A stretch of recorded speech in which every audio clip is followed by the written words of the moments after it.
Sesungguhnya di balik penciptaan langit dan bumi dan bergantinya siang dan malam terdapat tanda-tanda bagi ulil albab, gitu, bagi orang-orang yang suka berpikir. Gitu. Saya baca satu literatur, mungkin ini nanti debatable ya, tapi saya tertarik ya. Ada dua kata di situ, ada dua aktivitas. Yang pertama adalah di balik penciptaan langit dan bumi itu dan bergantinya siang dan malam. Nah gitu kan, berarti di balik penciptaan langit dan bumi dan di balik penciptaan siang dan malam. Apa makna penciptaan langit dan bumi gitu loh? Karena itu disebut sebagai tanda-tanda orang yang berakal, kan gitu ya. Nah, kemudian di satu literatur saya lupa Harun Yahya juga sempat memberitahu dalam satu videonya dan itu menginspirasi saya bahwa dua makna itu. Yang pertama ya, makna itu adalah di balik penciptaan langit dan bumi itu adalah orang-orang yang selalu berpikir mendalam, menganalisis secara kritis sampai ke akar-akarnya atau berpikir radix gitu ya. Jadi penciptaan langit dan bumi ini terus kita gali terus gitu ya. Itu adalah tanda-tanda orang yang berakal, yang pertama. Jadi, yang kedua adalah bergantinya siang dan malam. Bergantinya siang dan malam itu konon itu adalah ketika kita menyadari bahwa waktu itu terus berputar dan sesuatu yang baru itu pasti terjadi dan sesuatu yang baru itu harus kita tahu atau kita pelajari. Atau bahasa yang lain ya update gitu adalah.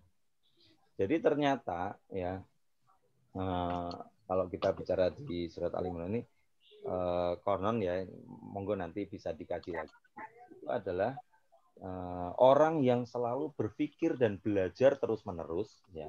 Yang pertama, orang-orang yang berilmu itu. Yang kedua adalah orang yang selalu berusaha untuk update. Gitu. Jadi kata belajar dan update. Kita lihat kalau belajar itu ya kita belajar itu dari ayunan bunda sampai yang lain. Belajar itu kalau perlu sampai ke negeri Cina dan seterusnya. Tapi kita melihat ya, ada dua kata ini. Menggali di balik penciptaan langit dan bumi terus belajar gitu ya. Yang kedua update. Ternyata kita sinkronkan dengan keadaan saat ini, apalagi kalau kita bicara revolusi 4.0, society 5.0 dan seterusnya, ternyata itu relevan bahwa kunci dari kita itu menjadi orang berpikir adalah kita selalu untuk belajar sesuatu yang baru terus gitu ya. Belajar sesuatu terus lah tanpa pernah berhenti. Yang kedua adalah update. Nah, kalau kita bicara update itu bicaranya adalah ini aja. Saya punya atau gini, kalau kita pakai komputer, kita pasti tahu zaman dulu kita pakai XP ya, mungkin Bapak Ibu masih ingat. Setelah itu Windows berubah menjadi Vista. Ya, kita harus jadi Vista. Setelah itu Windows menjadi 7.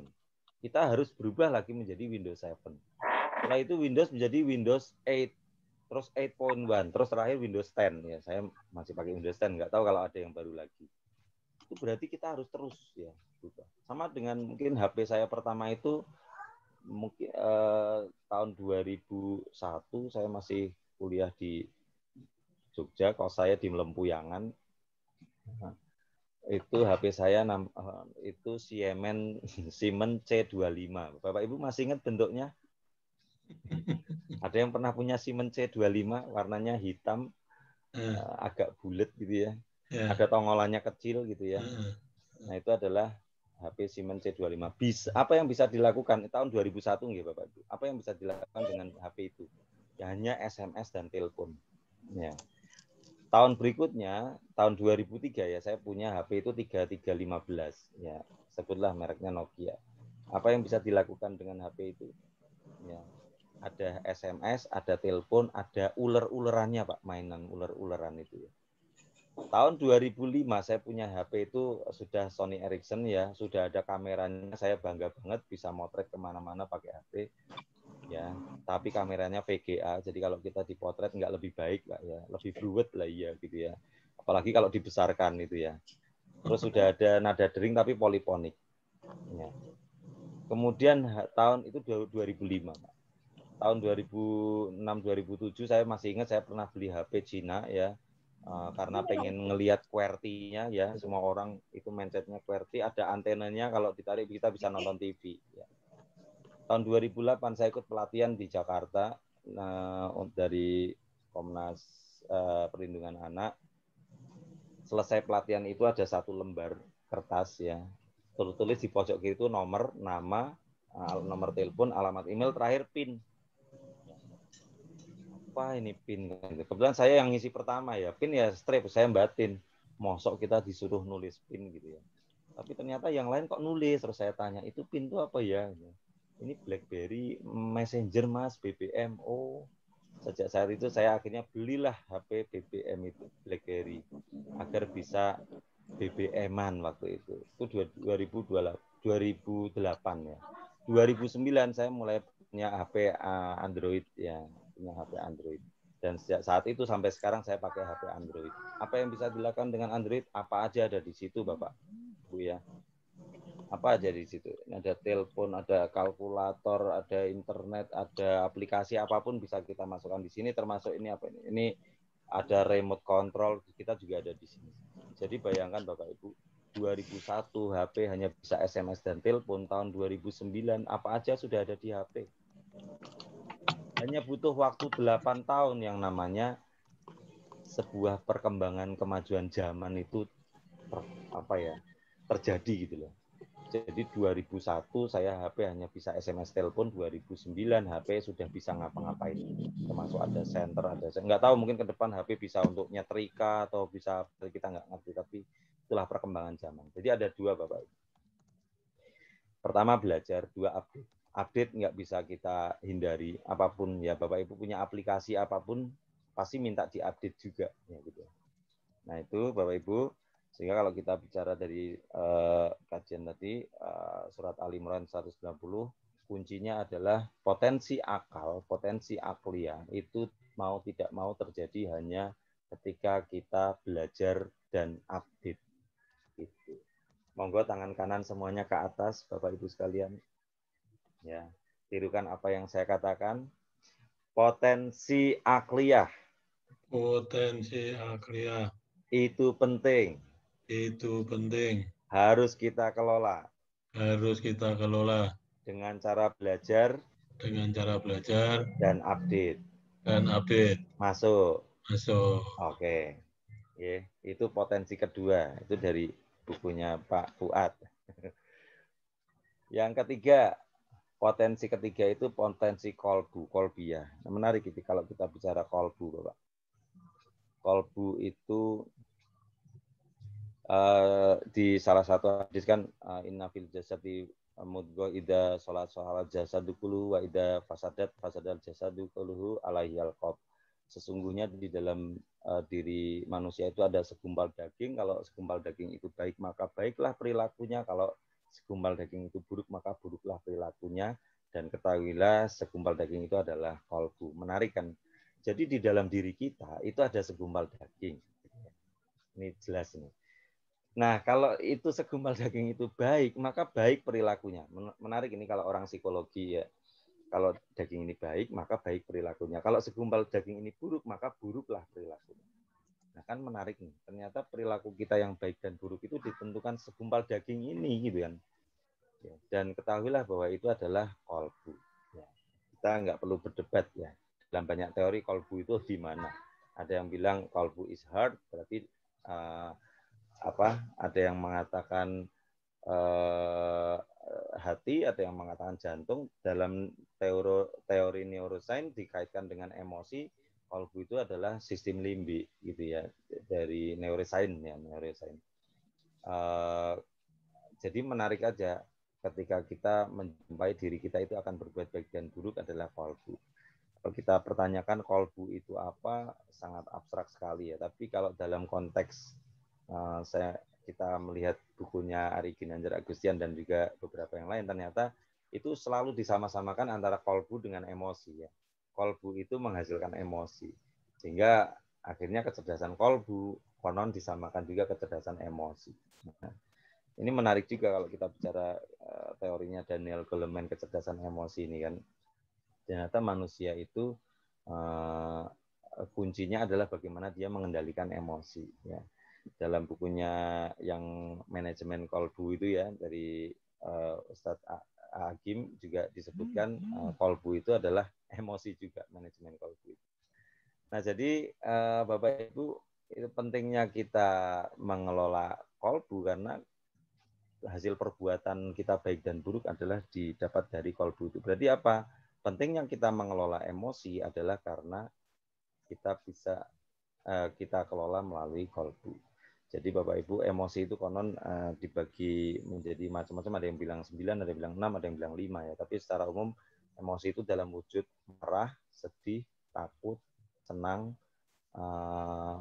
malu gitu ya. Jadi orang ternyata kolbu itu bisa mengendalikan diri ketika kita marah enggak? Kolbu itu bisa mengendalikan diri ketika kita takut enggak? Kolbu itu bisa mengendalikan diri ketika kita sedang senang enggak gitu ya. Jangan sampai kita senang berlebihan, takut berlebihan, sedih berlebihan, yang kemudian itu berarti kolbu kita atau emosi kita itu berarti lemah. Jadi itu penting sekali untuk kita itu mengelola kolbu karena produknya adalah produk. Jadi sama dengan marah misalnya. Marah itu kan wajar ya, sedih wajar. Paling itu kan manusiawi semuanya, tapi mengelolanya dengan baik sehingga tidak marah menjadi berlebihan. Marah yang baik itu kan dua ya. Satu marah yang disadari dan dua marah yang memiliki dampak yang baik. Ya, jadi misalnya marahnya seorang ayah karena anaknya tidak sholat. Marahnya seorang atasan karena ingin mengubah perilaku anak buahnya. Itu marah yang berdampak baik kan. Itu marah yang baik ya. Marah yang kedua tadi marah yang disadari. Sehingga jangan sampai marah kita itu sampai matanya kita itu gurat-guratnya terlihat, otot kita menegang semua ya, sampai telinga kita terasa panas ya, itu berarti marah kita sudah berlebihan. Itu marah yang sudah tidak di luar kendali kolbu gitu ya. Nah, sehingga bagaimana untuk mengatasi itu. Nah, contoh dalam hal marah tadi ya, kita kalau Rasulullah itu kan selalu mengubah posisi ya, kalau dia sedang tidur dia duduk, kalau duduk berdiri kan gitu ya, ketika dia sedang marah. Kemudian marah itu adalah panas dari diri kita, maka kalau kita panas maka sebaiknya kita ketemu sesuatu yang dingin. Caranya mau ya kita ketahui semua ya, kalau kita panas ya ketemu dingin adalah dengan ketemu dengan air, dan ketemu dengan air yang baik adalah dalam keadaan berwudu. Ya, jadi dalam keadaan berwudu. Itulah kenapa orang yang berwudu konon perilakunya menjadi baik. Ya, karena dalam berwudu, orang berwudu biasanya dilanjut dengan sholat kan itu ya. Jadi sehingga kecerdasan kolbu harus kita kelola dengan baik juga, tidak berlebih gitu ya. Baik, monggo tangan kanan ke atas Bapak Ibu semua. Ya, tirukan yang saya katakan. Potensi kolbiah Potensi kolbiah itu penting. itu penting. Harus kita kelola. Harus dikelola. Masuk. Masuk. Oke. Bapak Ibu, kita sudah belajar apa tadi? Potensi jasmania, potensi akliyah, potensi kolbiah. Nah, yang keempat namanya potensi nafsiyah. Kalau kita lihat ayatnya, inna nafsal amaratun bisu'i ila marrohimarob. Jadi sesungguhnya nafsu itu mengarah pada kejahatan, mengarah pada amarot, bisu'i ila marrohib, kecuali nafsu yang dirahmati oleh Allah Subhanahu wa taala. Jadi berarti apa di sini? Berarti kita itu punya nafsu adalah kejahatan, kecuali nafsu yang dirahmati oleh Allah Subhanahu wa taala. Kemarin saya ngajari pelajaran anak saya yang kelas 5 SD, berarti sudah setahun kemarin ya. Dia diajari bahwa nafsu itu nafsu ya, yang syahwati, yang amaratun itu dibagi menjadi 3 tingkatan ya. 3 tingkatan. Yang pertama yang paling tinggi mutmainah, yang tengah adalah lawamah, yang paling rendah adalah amaratun itu.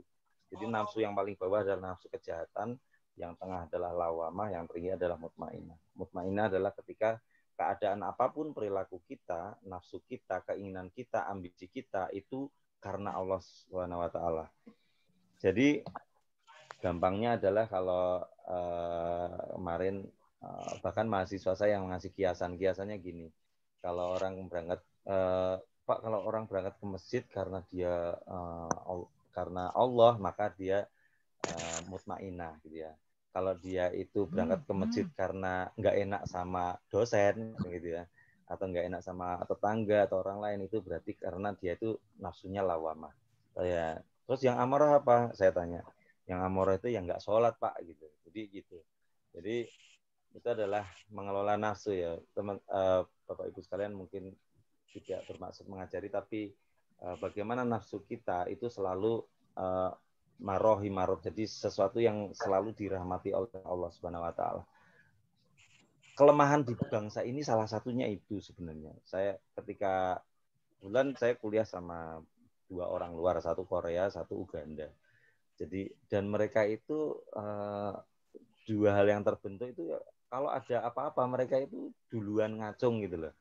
Ya, atau kalau menginginkan sesuatu itu mereka duluan maju gitu. Kita kadang-kadang ada ewoh pakewoh gitu ya, atau udah yang lain aja deh gitu ya. Tapi ternyata mereka itu mau pidato atau mau apa itu mengajukan diri gitu ya. Nah, sebenarnya kita bukan orang yang terbiasa untuk melakukan itu. Termasuk ketika ada pemimpin gitu ya. Siapa yang mau menjadi pemimpin gitu ya. Kadang-kadang kalau itu apalagi yang sifatnya ketua milad misalnya gitu ya. Itu biasanya ya orang-orang yang tertentu gitu ya. Dan mereka itu kalau orang luar itu termasuk yang diinginkan, diincar gitu jadi pemimpin. Karena mereka kita sama-sama punya nafsu ingin jadi pemimpin, tapi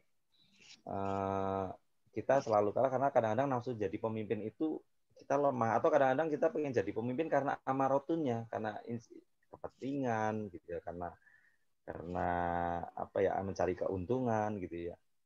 Nah, tapi bukan karena mutmainah gitu, karena Allah semata gitu. Jadi mungkin itu harus kita evaluasi nafsu-nafsu yang kita miliki ya, apakah itu betul-betul mengarah pada Allah atau amaroh gitu ya.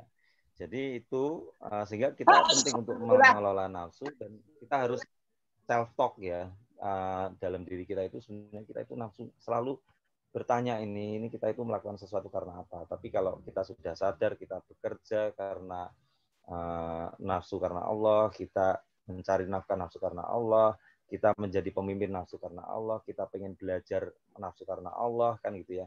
Maka berarti kita sudah disui ila marohi maroh tadi ya. Jadi karena Allah semata. Jadi penting kita untuk mengelola nafsu agar selalu di level mutmainah ya, atau selemah-lemahnya lawamah lah gitu ya. Jadi karena orang lain atau karena nggak enak itu lawamah kan. Tapi karena mutmainah itu karena Allah semata, kita melakukan sesuatu karena Allah semata dan seterusnya, dan kita sadar itu berarti itu nafsu kita yang paling tinggi. Itulah penting Bapak Ibu untuk mengelola nafsu. Monggo tangan kanan ke atas. Ya. Baik. Tirukan apa yang saya katakan. Potensi nafsiyah. Potensi nafsiyah. Itu penting. Itu penting. Harus kita kelola.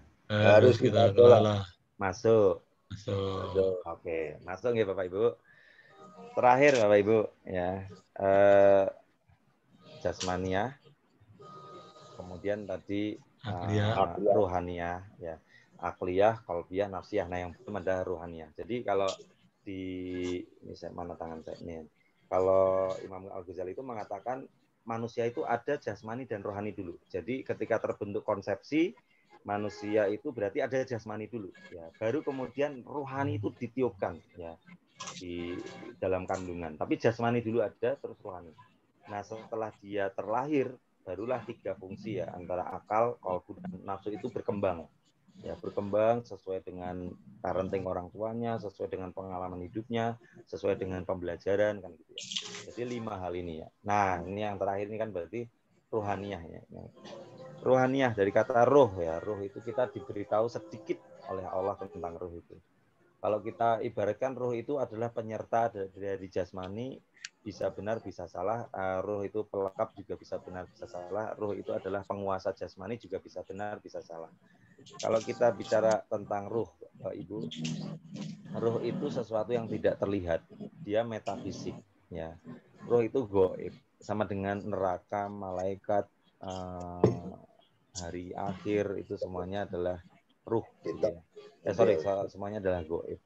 Nah, jadi akhirnya dalam pemikiran kita ruhaniyah. Nah, jadi kadang-kadang kita berpikir sehat jasmani, sehat rohani ya. Sehat rohani itu apa sih kan gitu ya. Jadi ketika kebutuhan metafisik kita terpenuhi, itu adalah sehat rohani. Ketika di dalam diri kita itu ada yang hadir gitu ya. Ketika kita itu paham dengan apa yang kita lakukan. Konon dalam banyak kalau kita melakukan complementary teori atau similarity teori, kecerdasan rohaniah ini hampir sama dengan kecerdasan spiritual. Kalau mungkin yang belajar psikologi dari teorinya Zohar dan Marshall ya. Jadi kecerdasan spiritual itu apa, kecerdasan rohaniah itu apa. Nah, Ari Ginandar Agustian itu menggabungkan kecerdasan emosi dengan spiritual menjadi ESQ gitu ya. Nah, kecerdasan spiritual ini diidentikan dengan kecerdasan rohaniah. Kecerdasan rohaniah ini ya, kecerdasan rohaniah ini sama dengan spiritual adalah salah satunya ya, paham selalu mencari jawaban mengapa kita hidup dan kemana kita mati. Nah, ini menarik ya.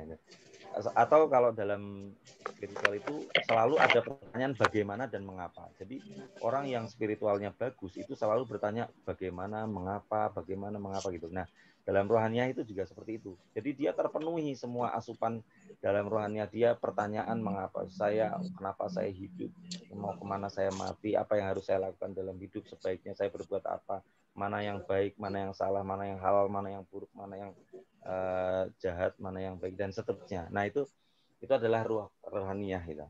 Nah, kapan kecerdasan rohaniah itu berkembang itu adalah ketika kita selalu mempertanyakan itu dan selalu menggali itu dari apapun ya.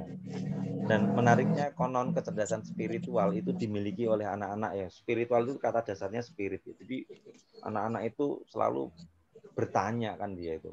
Ya, ayah, kenapa sih langit warnanya putih, biru? Kenapa awan warnanya putih? Gitu. Itu anak-anak kecil selalu bertanya. Itu adalah spirit ya.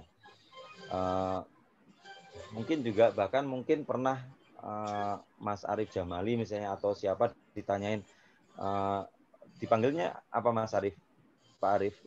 Pak Putro? Bapak apa Abi atau Papa? Abu. Bapak. Abu. Bapak ya? Bapak. Oh, Bapak. Oh, desa, Mas. Oh iya. Nah, Cilacap. Oh, Cilacap. Wah, Cilacap Barat apa Timur itu. Jadi kalau ditanyain ya, Bapak, itu kenapa tante sebelah perutnya gede? Gitu. Kira-kira Pak Arif Jamali jawabnya gimana itu? Bapak kenapa? Udah perutnya Bapak. Jawabnya. Iki jero iki Mbak Ria. Mbak Ria pinter. Oh, iya. Nah itu. Nah kalau Bu Ria kalau ditanyain atau Bu Ekor ini ditanyain ya, tante sebelah itu perutnya gede, kenapa sih gitu? Jawabannya apa kira-kira? Saya nggak pernah sit up. Oh, nggak pernah sit up. Jawabannya kayak perutnya Pak Arif mesti Bu Ria. Iya. Biasanya ini ya, kita yang jawab kan standar ya. Ya karena tantenya itu hamil kan gitu ya. Terus mesti ditanyain lagi sama anak kecil. Ternyata nggak hamil tambah menyakitkan itu. Iya. Oke. Biasanya ditanya lagi, kok bisa hamil kenapa Bapak gitu ya. Terus bapaknya jawab, ya karena di dalamnya ada dedeknya kan gitu. Kemudian ditanyain lagi kan, loh kok ada dedek di dalam perut tante itu kenapa? Kok bisa kan gitu ya. Mesti Pak Arif mulai bingung kalau udah gitu. Mau ngeluarkan buku biologi kok ketok kejauhan kan gitu ya. Jadi anak kecil selalu bertanya. Sama dengan anak kedua saya itu pernah suatu ketika saya takziah di Salatiga. Saya asli Salatiga Bapak Ibu.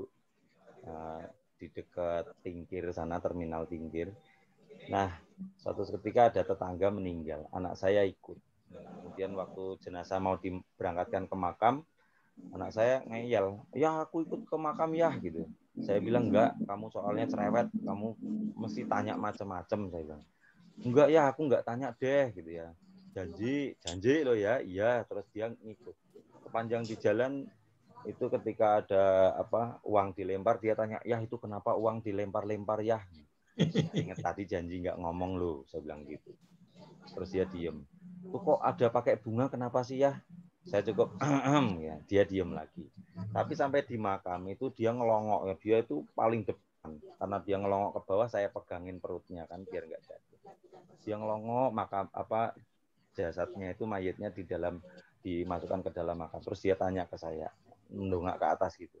Ya, kenapa sih Mbah Junaidi dikubur? Gitu. Saya jawab, ya karena Mbah Junaidi sudah meninggal gitu ya.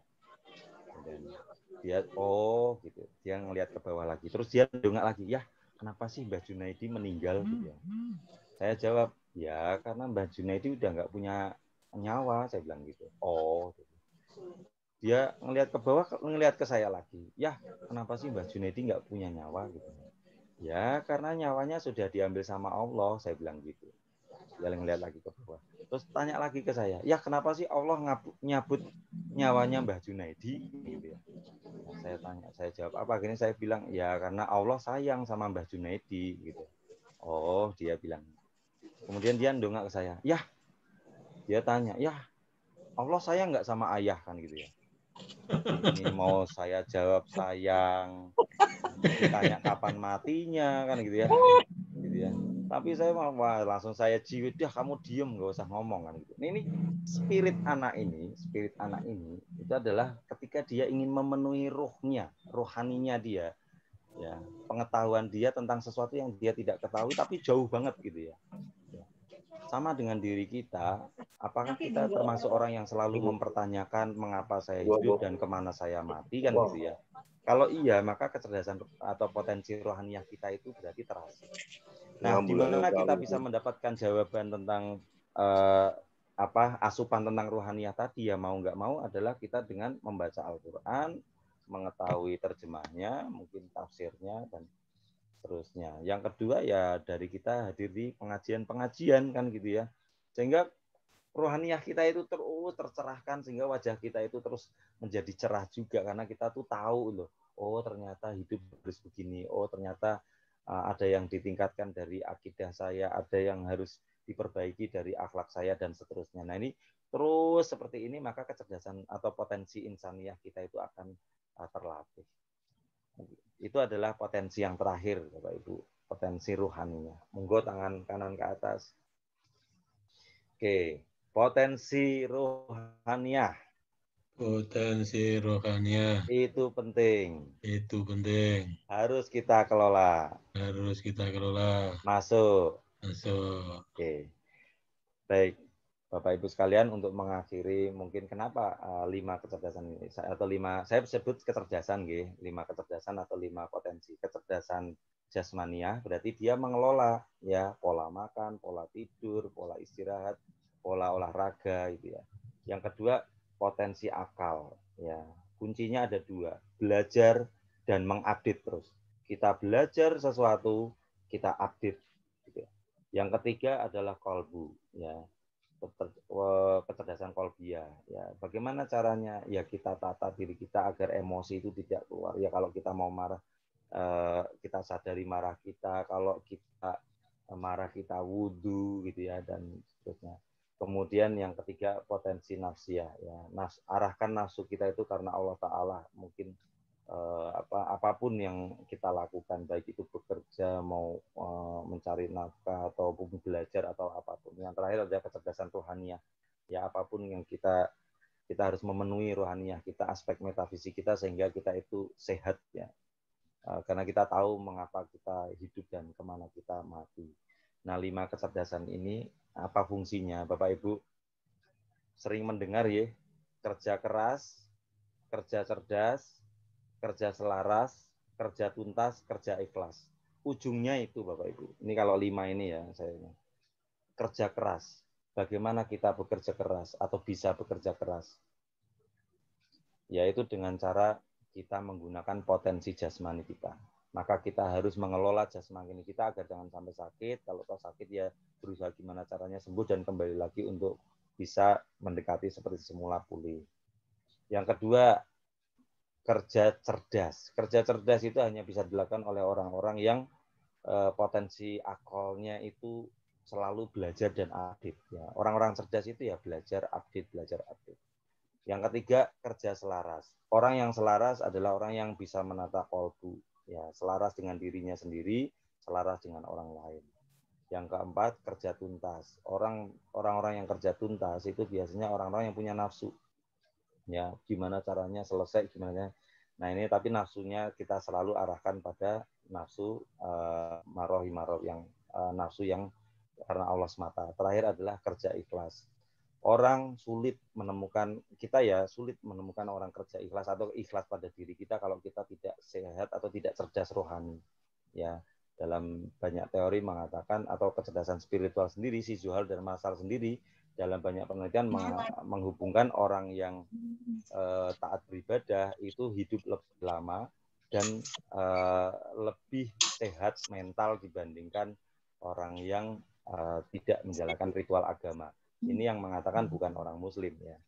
Zuhar dan Masral itu bukan orang Muslim, tapi mengatakan seperti itu. Nah, kita apalagi kita yang paham ya bahwa ritual ibadah kita itu lebih sering daripada yang mingguan. Kita itu harian 5 kali sehari dalam bentuk sholat dan mungkin juga 2 hari seminggu dalam bentuk puasa ya kecuali tambah yaumul bid dan seterusnya dan setahun sekali kita sebulan full dan seterusnya. Jadi betul-betul kita kerja ikhlas itu terjadi konon ya pada orang-orang yang sehat, cerdas rohaninya, cerdas spiritualnya.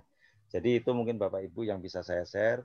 Kita cerdaskan 5 potensi kita ya, jasmani kita, yang kedua akal kita, 3 adalah kolbu kita, yang keempat nafsu kita, yang terakhir adalah rohani kita. Ya, insya Allah semuanya akan membuat kita itu menjadi insan kamil, ya orang-orang yang mendekati sempurnaan manusia gitu, fi asani takvim kita. Saya ini hanya sekedar berbagi, ya, karena saya tadi ketika dikontak oleh Bu Ratna, saya nggak tahu mau bicara apa dan saya kaget kok saya masuk kok isinya kok tokoh-tokoh gitu. Jadi ini saja yang bisa saya bagi. Nyun saya kalau ada kekurangan kesalahan kan nggak perlu tanya jawab tuh ini, ya. Perlu Mas Ugeng. Ya monggo kalau ada tanya jawab saya hanya akan menjawab yang saya bisa, kalau tidak bisa saya lempar ke Pak Purwadi. Baik, terima kasih kami ucapkan kepada Bapak Ugeng atas materi dan sharing-sharingnya malam hari ini. Tentunya memberikan kita pencerahan baru, ada ilmu-ilmu yang bisa kita serap, dan ada hikmah yang bisa kita ambil. Dan tentunya kita harus memaksimalkan potensi apa yang ada di dalam diri kita, supaya kita bisa lebih baik ke depan menjadi manusia. Baik, berikutnya, seperti biasa ada mungkin 1 atau 2 pertanyaan yang ingin ditanyakan. Bapak Ibu, kami persilahkan jika ingin ada yang bertanya, mengonfirmasi, dan lain sebagainya, kami persilahkan.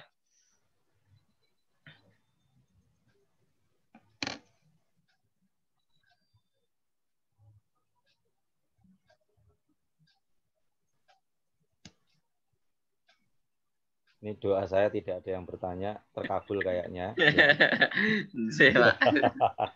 Alhamdulillah, jika tidak ada yang bertanya, insya Allah sudah jelas nih Bapak Ibu semuanya. Kami ucapkan terima kasih kepada Bapak Ugeng atas materinya malam hari ini. Insya Allah ada yang bisa kita. Mohon maaf kalau ada kekurangan, barangkali ada kesalahan. Ya ini manusia biasa ya, dan insya Allah kebenaran dari Allah semata. Amin. Besok lagi Mas. Insya Allah. Baik, kami ucapkan terima kasih kepada seluruh pimpinan wilayah Muhammadiyah Daerah Istimewa Yogyakarta, kepada seluruh jajaran MCCC PWM Daerah Istimewa Yogyakarta, kepada seluruh peserta, tenaga kesehatan, dokter maupun pengelola, serta santri di pesantren COVID Muhammadiyah Daerah Istimewa Yogyakarta. Kami ucapkan terima kasih telah mengikuti kajian Muhammadiyah with you malam hari ini dari awal hingga akhir. Tentunya materi hari ini sangat interaktif, Bapak. Ini selama saya mengikuti kajian Muhammadiyah with you ini ada interaksinya. Baik, terima kasih. Kami ucapkan kepada Pak Ugeng atas materi kita malam hari ini. Marilah kita tutup materi kita malam hari ini dengan bacaan hamdalah secara bersama-sama. Alhamdulillah.